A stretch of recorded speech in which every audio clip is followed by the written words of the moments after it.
আসসালামু আলাইকুম রহমতুল্লাহি ওয়া বারাকাতুহু। সম্মানিত দর্শক, আজকের এই ভিডিওটি বঙ্গবন্ধু কন্যা শেখ হাসিনার জন্য। এখন বাংলাদেশে যারা ক্ষমতায় আছেন, এমনকি আওয়ামী লীগের যারা লোকজন রয়েছেন, তারা শেখ হাসিনাকে গালি দেওয়া, তাকে ছোট করা এবং তাকে নিয়ে কটূক্তি করাটাকে একটা স্টাইল হিসেবে মনে করছেন। এমনকি দলের আওয়ামী লীগের অনেক বড় বড় লোক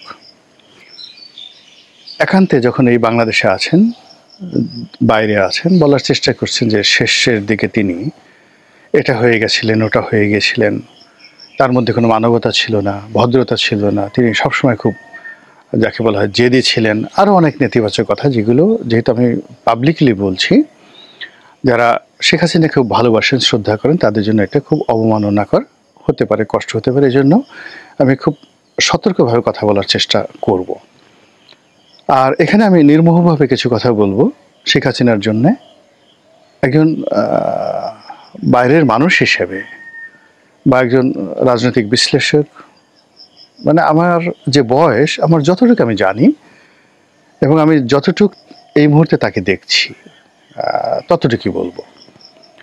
তিনি যখন ক্ষমতায় ছিলেন আমি সমালোচনা করেছি, শালীনতা সহকারে সমালোচনা করেছি তার সরকারের, কিন্তু ব্যক্তিগতভাবে আমি কখনোই তাকে কটাক্ষ করে কোনো সমালোচনা করিনি, করবো না কখনো। এর কারণ হলো যে আমি ব্যক্তিগতভাবে সবসময় একজন কৃতজ্ঞ মানুষ হিসেবে বেঁচে থাকতে চাই। আজকের গোলাম মোল্লা রনি যতটুকু পরিস্থিতি, যতটুকু বিস্তৃতি, সেটা আমি যদি আওয়ামী লীগের সংসদ সদস্য না হতাম, বিএনপি আমাকে মনোনয়ন দিত না। আবার বিএনপির মনোনয়ন পাওয়ার পরে আজকের এই সমাজে আমি যে একটা বিকল্প প্ল্যাটফর্ম পেয়েছি, কাজে আমি বিএনপির প্রতি কৃতজ্ঞ। এবং আমি যতটুকু এই যে কাজ করতে পারছি, কারো কিছু উপকার হোক বা না হোক, কিন্তু আমি যে বক্তব্য দিচ্ছি হয়তো অনেকের ভালো লাগছে।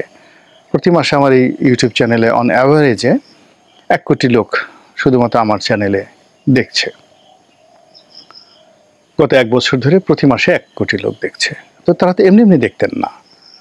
আবার শত শত মানে তরুণ যারা ইউটিউবার আছে, আমার ক্লিপগুলো তারা ইউটিউবে, তাদের চ্যানেলে, ফেসবুকে তারা যাকে বলা হয় কপি করছেন। আমি এগুলো নিয়ে কখনো বাধা দেইনি, আচ্ছা ঠিক আছে করুক। এবং কিছু কিছু দেখা যাচ্ছে যে আমার ভিডিওতে, আমার চ্যানেলে যা মানে ভিউ হয় তার সাথে অনেক অনেক বেশি। এর কারণ হলো তারা খুব অ্যাট্রাকটিভ থাম্বনেইল এবং যাকে বলা হয় হেডলাইন দিয়ে থাকেন। এরপর এই ভিডিওতে যে ভিডিওগুলো আমি ডেইলি করি, ডেইলি আমি 3টা করে ভিডিও দেই। অলমোস্ট প্রায় সব ভিডিওগুলোই অনেকগুলো পত্রপত্রিকা সেগুলো নিয়মিত ছাপায় এবং এগুলোর বক্তব্য ফটো কার্ড হিসেবে ব্যবহৃত হয়। এই জিনিসগুলো আমি দেখি, আর দেখার কারণে আমি যে কোনো কথা বলার ব্যাপারে সতর্কতা অবলম্বন করি যে আমার একটা দায়িত্ব রয়েছে, কর্তব্য রয়েছে দেশের প্রতি, জাতির প্রতি, দলের প্রতি, এবং অন্ধ না হয়ে। এখন আমি যদি চিন্তা করি যে না, আমাকে তারেক রহমান সাহেবকে তেল মারতেই হবে, বিএনপির মনোনয়ন পেতেই হবে, তখন তো আমি কথা বলতে পারবো না, আমাকে অন্য সবার মতো কথা বলতে হবে। আমি যদি মনে করি যে আওয়ামী লীগের মতো একটা দল যদি আগামীতে ক্ষমতা আসে আমাকে একটা ডলা দেবে, বা আওয়ামী লীগের মতো একটা দল যদি ভবিষ্যতে ক্ষমতা আসে আমি আবার সেই দলে ফিরে যাব, মন্ত্রী হব, এমপি হব, আসলে এই যে এখন আজকে যে কথাগুলো বলছি সেই কথাগুলো বলা যাবে না। দায়িত্ব এবং কর্তব্যবোধ থেকে বলছি। আমার নিজের যে ব্যক্তিগত অভ্যাস, চরিত্র, আমি সাধারণত একটা মানুষ যখন খুব দুর্বল অবস্থানে থাকে তাকে সান্ত্বনা দেওয়ার চেষ্টা করছি, যদি তিনি আমার শত্রুও হন।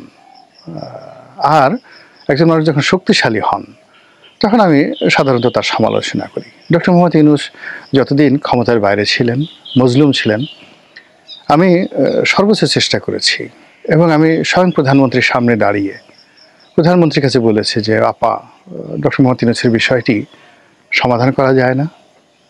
এটা 2012 সনের ঘটনা। উনি আমার এই বক্তব্য শুনে এতটা আশ্চর্য হয়ে গিয়েছিলেন যে অনেকটা নির্বাক, যে ছেলেটা বলে কি, একে পাগল নাকি। যেখানে আমার সামনে ওবায়দুল কাদের সাহেব দাঁড়ানো, এসটি ইমাম সাহেব দাঁড়ানো, ডক্টর হাসান মাহমুদ সাহেব থেকে শুরু করে জাহাঙ্গীর কবির নানক, অন্তত 1 ডজন সিনিয়র নেতৃবৃন্দ আমরা প্রায় ক্লোজ ডোরে 2 ঘন্টা 2.5 ঘন্টা একটা বিষয় নিয়ে আলোচনা করছিলাম। তো সেখানে একেবারে সবার সামনে তরুণদের মধ্যে আমি ছিলাম, তারানা ছিল, তারপরে পলকও ছিল সম্ভবত, অপু উকিল ছিল, নাজমা ছিলেন। তো তার মধ্যে বেকুবের মতো বলে ফেললাম। তো এটা ডক্টর ইউনূসের জন্য বলেছি, কিন্তু যেই মুহূর্তে তিনি ক্ষমতায় এসছেন তার কাছে আমার কোনো স্বার্থ এক্সপেকটেশন বা প্রয়োজন এটা কখনই যেভাবে আমার অতীতে শেখ হাসিনার কাছে আমার হয়নি, দরকার পড়েনি। আমি এমপিগিরি করেছি, যে কটা বেতন পেয়েছি, ভাতা পেয়েছি, ওটা দিয়ে চলেছি।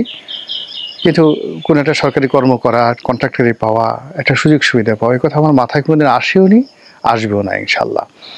তো যাই হোক, যার জন্য কথা বলতে পেরেছি এবং কথা বলে যাচ্ছি। এখন শেখ হাসিনা যেহেতু খুব একটা সেন্সিটিভ জায়গাতে আছেন, কাজেই তাকে নিয়ে কোনো কথা বলতে আমি খুবই সতর্কতা হব, যেন তিনি কষ্ট না পান। আমার প্রথম বক্তব্য হলো যে তিনি এখন যে কাণ্ডগুলো করছেন বা কর্মগুলো করছেন, চিন্তাগুলো করছেন, এখানে আমি বিনয়ের সাথে বলতে চাই যে এই জিনিসগুলো দেশের জন্য, তার জন্য সুবিধাজনক নাও হতে পারে। এর কারণটা হলো যে আপনি দেখুন যে একের পর এক ঝটিকা মিছিল হচ্ছে এবং সারা বাংলাদেশে প্রচণ্ডভাবে ধরপাকড় হচ্ছে।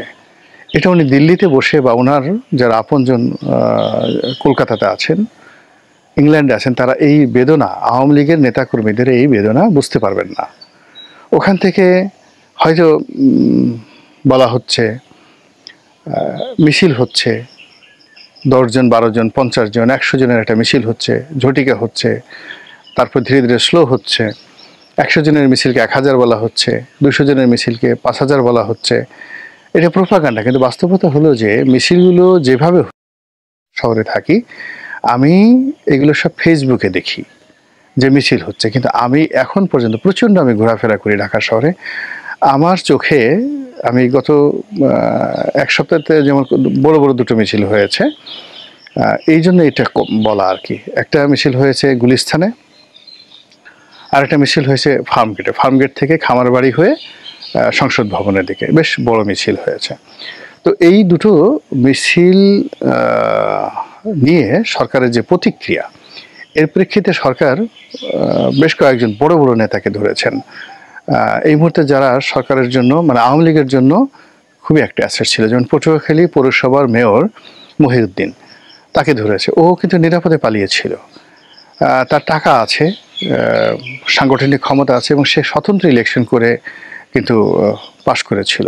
আওয়ামী লীগ সে করে, কিন্তু সে কিন্তু আওয়ামী লীগের প্রার্থী ছিল না। এবং পটুয়াখালীতে কিন্তু আজাদ, মহিউদ্দিন, ওদের একটা, যাকে বলে ওর বড় ভাই মহিউদ্দিন, ও মহিউদ্দিন ওরা কন্ট্রাক্টারি করে মূলত, আর বড় ভাই আজাদ, এদের একটা সর্বদলীয় গ্রহণযোগ্যতা আছে এবং তারা আওয়ামী লীগকে ধীরে সুস্থে নিরাপদ থাকলে অনেক উপকার করতে পারত। কিন্তু সেই মানে মহিউদ্দিন ধরা পড়েছে।